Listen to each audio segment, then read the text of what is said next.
मेरे घर के सामने वाली घर में एक विधवा महिला तुलसी के पौधे में पानी डाल रही थी। उसका नाम अनु है। जाड़े की सुबह मैं बालकनी में चाय की चुस्कियों का आनंद ले रही थी कि मेरी नजर अनु पर पड़ी। यूं तो रोजाना अनु मुझे दिख जाती। जब भी मैं उसे देखती मेरे दिल में उसके लिए दया, करुणा और स्नेह के भाव प्रस्फुटित होते। मेरे घर के सामने वाले घर अनु रहती है। उस घर की मंझली बहू है। उसके परिवार में सास, देवर, देवरानी और अनु रहती है। अनु की शादी मनोज से आज से 15 साल पहले हुई थी।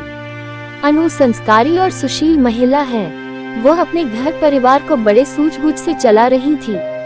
उसके पति की जायदा नहीं कमाते थे। वह प्राइवेट कार्य करता था। दोनों बड़े प्यार से रहते थे। अनु उन दिनों बहुत सुंदर लगती थी। करीने से पहनी हुई साड़ी क्या जचती थी अनु उसमें। शादी के 2 साल बाद नन्ही परी शालिनी की किलकारियों से उनका घर आंगन गूंज उठा।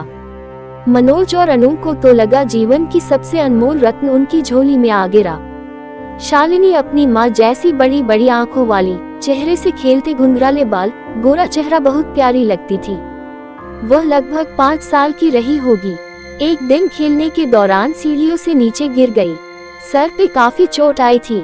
उसके सर से ज्यादा खून गिर जाने कारण डॉक्टर ने उसे मृत घोषित कर दिया। उस दिन अनु की आंखों से आंसुओं की अविरल धार बह रही थी। उसकी गोद सुनी हो गई थी। उसे लग रहा था उसकी बेटी को कहीं से लाकर उसे दे दे, पर ऐसा नामुमकिन था। उदास अनु जिंदगी जी रही थी कि एक दिन सड़क दुर्घटना में उसके पति की मौत हो गई। अब तो उस दिन अनु का उस दिन सब कुछ खत्म। अनु चीख रही थी। वह उस दिन अपने पति की लाश को अपने से दूर नहीं होने देना चाह रही थी। पति को बार बार उठाने की गुहार लगा रही थी। अनु बोल रही थी, आप मुझसे नाराज हो नहीं बोलोगे। आसपास जमी लोगों की भीड़ इस दर्दनाक दृश्य को देखकर सब रो रहे थे कि नियति ने कितना क्रूर मजाक इस महिला के साथ किया है। उस दिन से अनु चेहरे हंसी गायब हो गई थी। न खाने होश, न तन पर पड़े कपड़े संभालने की सुध। मानो अनु की पहाड़ जैसी जिंदगी कैसे कटेगी। अभी तो जिंदगी अनु का और इम्तिहान लेने वाली थी। समय अपनी गति से चल रहा था। ससुराल वाले लोगों का व्यवहार उसके प्रति कठोर हो गया था। अब वह घर की नौकरानी रह गई थी। उसकी आर्थिक स्थिति ठीक नहीं थी। अलमारी में रखे कपड़ों से उसने साल भर काम चलाया। उसके शरीर पर एक ही साड़ी होती, उसे ही धोती, उसे ही पहनती। जाड़े के दिनों में तन पर केवल एक ही साड़ी होती। स्वेटर नदारत किस तरह वह दिन काट रही थी।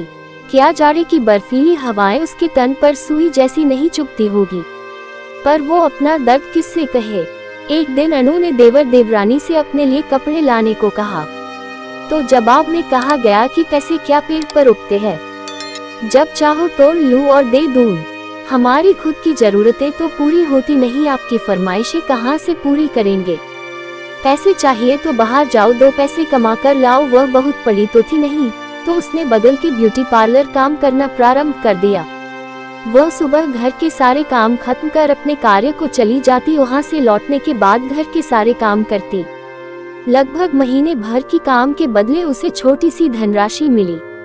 उससे उसने अपने लिए 2 सस्ते सलवार कमीज लाए। उसे ही वह पहनती। इस तरह वह आज भी जिंदगी की जंग खुद ही लड़ रही है।